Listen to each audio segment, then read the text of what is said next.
Guys, good morning. So, nagkape na meron, guys. Buntag na. Si mama, guys, kumugmata na siya every morning. Kaon og kape na siya, guys. Ara, oh. So, kaon og kape na siya. Mao na iyang tinapay. Wala na siya gakaon og tinapay. Bisag na tinapay, guys. Tapos, kape siya, guys. Magugulat talaga kayo sa sobrang laki ng kape ko. Pero, guys.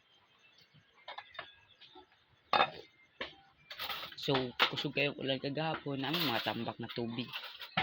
Ay, mga tambak na tubig. Isa ka jar. Isa ka jar. Isa ka jar. Tambak. Ka jar. Hari guys. So, tatlo ka tubig. Tambak na yun. So, wala siya. Tatlo ka tubig. And now,